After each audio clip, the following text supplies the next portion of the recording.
வணக்கம். ஸ்ரீ சிவசூர்யா ஜோதிட வித்யாலயம் வழங்கும் காலச்சக்கரம். நான் சிவசூர்யா செந்தில்குமார், கோவில் நகரம், கும்பகோணத்திலிருந்து.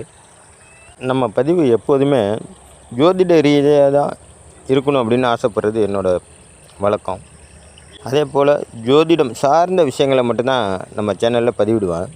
ஆனால் பாருங்கள், சில சமூக வலைதளத்தில் வர்ற பதிவுகள்லாம் பார்த்துட்டு நமக்கு அரசியல் பற்றி தெரியாது அப்படின்னு யாரும் நினச்சிக்கக்கூடாது அப்படிங்கிறதுக்காகவும், நமது தமிழக முதல்வர், மாண்புமிகு தமிழக முதலமைச்சர் விஜய் எஸ்.ஏ. சந்திரசேகர் அவர்களுக்காக நம்ம பதிவு போட்டு தான் ஆகணும் அப்படிங்கிற ஒரு முடிவில் இந்த பதிவை நம்ம போடுறோம். விஷயம் என்னன்னு பார்த்திங்கன்னா, பராபவ வருடத்தை பொறுத்த வரைக்கும் ஒரு நல்ல அரசியல் தலைவரை கொடுத்து செல்லும் காலக்கொடை. இதிலேருந்து நீங்கள் சுமார் 60 வருடம் பின்னோக்கி போனீங்கன்னா 6/3/1967 அன்றைக்கி பார்த்திங்கன்னா ஒரு மாபெரும் அரசியல் மேதையை நம்ம தமிழ்நாட்டுக்கு கொடுத்து சென்றது இந்த காலக்கொடை, காலச்சக்கரம்னே சொல்லலாம். அது யாருன்னு பார்த்திங்கன்னா, மாண்புமிகு முன்னாள் முதல்வர் அண்ணாதுரை அவர்கள். அதே போல் அதுலேருந்து நீங்கள் 60 வருஷம் கடந்து வந்தீங்கன்னா, அதே பராபவ வருடத்தில் ஒரு நல்ல மனிதனை மாண்புமிகு முதலமைச்சராக உட்கார வச்சிருக்கு காலத்தின் கொடை இது. இல்லை, சின்ன விஷயந்தான், சின்ன மாற்றம்தான். என்னன்னா, உயர்திரு அண்ணாதுரை அவர்கள் மார்ச் மாதம் 6ஆம் தேதி 1967 முதலமைச்சராக பதவியேற்றார். அதே 60 வருட சுழற்சியில் அதே பராபர வருடத்தில் 10/5/2026 ஞாயிற்றுக்கிழமை முதல்வராக பதவியேற்கிறார். அன்றைய தினம் பார்த்திங்கன்னா, கோச்சாரத்தில் கிரக நிலைகள் அப்படின்னு பார்க்கும்போது அவிட்ட நட்சத்திரம் இரவு 9 மணி 1 நிமிஷம் வரைக்கும் இருக்குது. இன்னும் பார்த்தோம்னா காலை 11 மணி 7 நிமிஷம் வரைக்கும் அஷ்டமி திதி. பொதுவாகவே இந்த அஷ்டமி திதி அப்படிங்கிறது எதிரிகளை வெல்லக்கூடிய ஒரு திதி. அஷ்டமி திதியில் ஒரு மனிதன் கடைசி 1 மணி நேரத்தில் பிறந்தாலும், அல்லது அந்த திதி ஆரம்பிக்கிற 1 மணி நேரத்தில் பிறந்தாலும், அல்லது அந்த திதியின் நடுவில் 1 மணி நேரத்தில் பிறந்தாலும் அவர்களை யாராலும் எதிர்கொள்ளவே முடியாது. எதிரியாக நீங்கள் நினச்சிங்கன்னா நீங்கள் தான் வீழ்வீர்கள். அவர் பதவியேற்ற நேரம்னு பார்த்திங்கன்னா 10 மணி. ஆனால் பார்த்திங்கன்னா அஷ்டமி திதி 11:07 வரைக்கும் இருக்குது காலையில். அஷ்டமி திதியோட சிறப்பு என்னன்னு பார்த்திங்கன்னா, எவ்வளோ பெரிய எதிரியாக இருந்தாலும் அவங்கள எதிர்கொள்ளும் ராஜதந்திர அறிவு உள்ளவர்கள் தான் இந்த அஷ்டமி திதியில் பிறப்பாங்க, அஷ்டமி திதியில் பதவி ஏற்பாங்க, அஷ்டமி திதியை தேர்ந்தெடுப்பாங்க. இதுக்கு உதாரணம்னு பார்த்திங்கன்னா நம்ம கிருஷ்ண பரமாத்மா. இவருடைய வரலாறு எடுத்து பார்த்திங்கன்னா, மகாபாரதத்தில் அவர் அஷ்டமி திதியில் தான் பிறந்திருப்பார். ஏன்னா யாராலையுமே அழிக்க முடியாத ஒரு மனிதனை அழிக்கணும் அப்படிங்கிறதுக்காக தான் அவர் அஷ்டமி திதியில் அவதாரம் எடுத்தது. ஒரு பாடல் கூட கேட்டிருக்கலாம், ஆவணி பொன்னாளில் ரோகிணி நன்னாளில் அஷ்டமி திதி பார்த்து கண்ணன் வந்தான் அப்படின்னு பாட்டு கேட்டிருப்பீங்க. இதிலேருந்தே உங்களுக்கு தெரியும் அஷ்டமி திதியோட பவர் என்ன அப்படின்னு. அஷ்டமி திதி காலபைரவரின் திதி. காலபைரவர்னா யார்? இந்த முக்காலத்தையும் 7 உலகத்தையும் ஆளக்கூடியவர், 7 உலகத்தையும் வழி நடத்துபவர். இப்போ இந்த ஆட்சியாளர்கள்லாம் சொல்கிறீங்க இல்லையா, என் கட்சியோட பவர் என்னான்னு தெரியுமா அப்படின்னு. அதே போல் உங்களுக்கே உங்களுடைய கட்சி பவர் என்னான்னு மற்றவங்களுக்கு தெரிவிக்கும்போது அஷ்டமி திதி, கடவுளின் திதியான அந்த அஷ்டமி திதியோட பவரை நீங்கள்லாம் புரிஞ்சுக்கணும் அப்படிங்கிறதுக்காக தான் இந்த பதிவை நான் சொல்கிறேன். இந்த திதியோட ஒரு சின்ன ப்ளஸ்ஸு என்னான்னு பார்த்தீங்கன்னா, மைனஸ் என்னான்னு பார்த்தீங்கன்னா, எதையும் இழுக்கடிக்கும், எதையும் உடனடியாக சாதிக்க விடாது.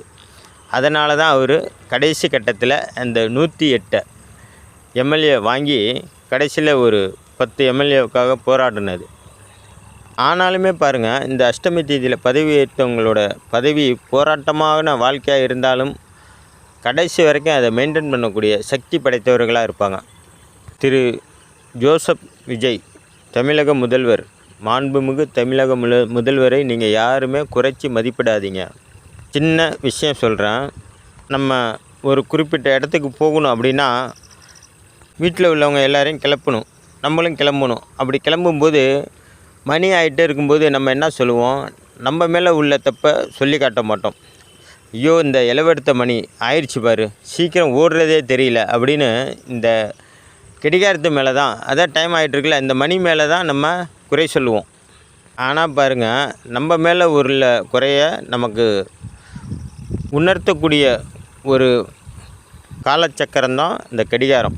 நீங்கள் அலட்சியமாகவும் கவனக்குறைவாகவும் கிளம்புறதுக்கு நீங்கள் கடிகாரத்து மேலே பலிய போகிறீங்க. பொதுவாகவே நானாக இருந்தால் கூட மணி ஆயிடுச்சு சீக்கிரம் ஓடுது அப்படின்னு என் வாய்க்கு என் மனசில் தோன்றதுக்கு என்னோடய லாங்குவேஜுக்கு நான் வைவேன் அந்த மணி ஆயிடுச்சுன்னா. அதே போல் தான் எல்லாருமே வைவாங்க மணி ஆயிடுச்சுன்னா.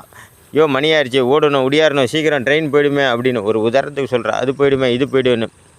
ஆனால் பாருங்கள், கடிகாரம் அது வேலையை அது கரெக்டாக செய்து கொண்டே இருக்கும். இதுதான் காலச்சக்கரம். இங்கே தப்பு யார் மேலே? நம்ம மேலே. நம்ம அட்வான்ஸாக கிளம்புறதில்ல. அந்த காலத்தை பயிர் செய்யுங்கிற மாதிரி நம்ம காலத்துக்கு தகுந்த மாதிரி நடக்கிறதில்ல. குறை கூறுவது எல்லாமே நம்ம தவறை மறைத்து விட்டு நமக்கு வழிகாட்டக்கூடிய,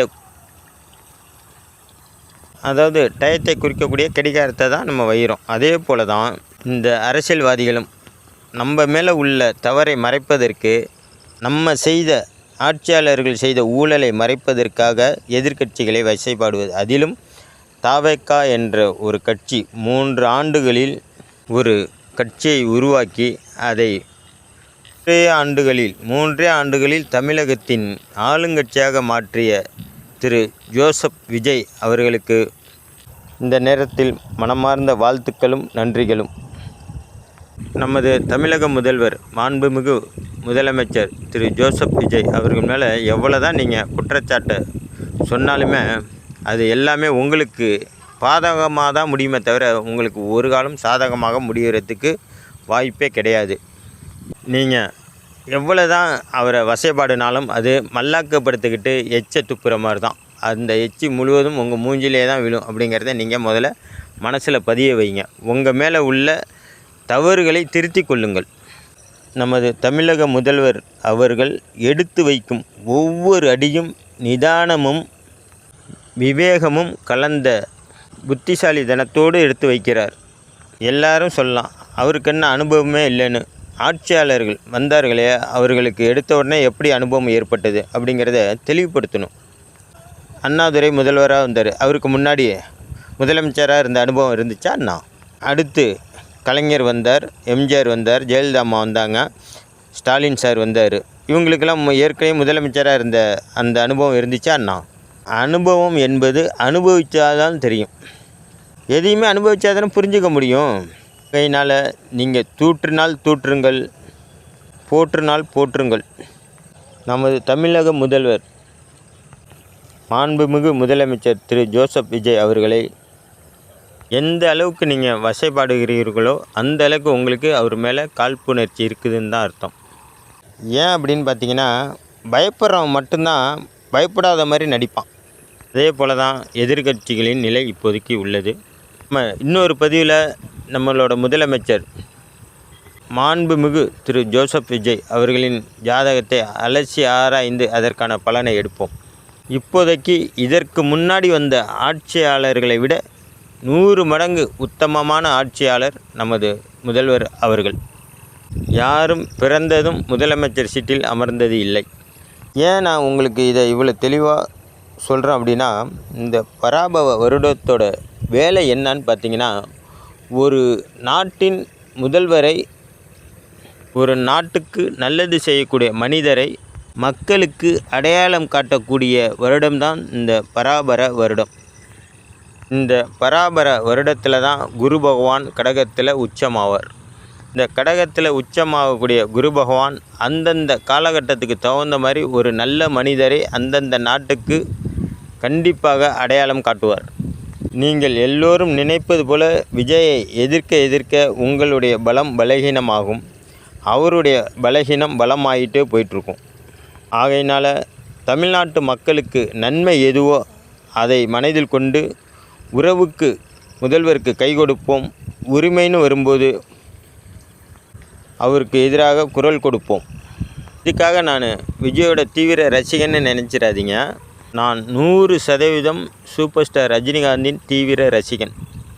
நல்லதை யார் செய்தால் என்ன, அவர் செய்தால் என்ன, இவர் செய்தால் என்ன, நமக்கு தேவை நன்மை நடக்க வேண்டும். எந்த ஒரு எதிர்பார்ப்பும் இல்லாத இதயம் இதை தான் எதிர்பார்க்கும். ஆகையினால் நமது மாண்புமிகு முதல்வர் திரு ஜோசப் விஜய் அவர்களை எந்த அளவுக்கு நீங்கள் குறைச்சி மதிப்பிடுறீங்களோ அந்த அளவுக்கு உங்களுடைய தரம் குறைந்துவிடும். விஜய் மேலே 1000 குற்றச்சாட்டுகள் சொல்லலாம்.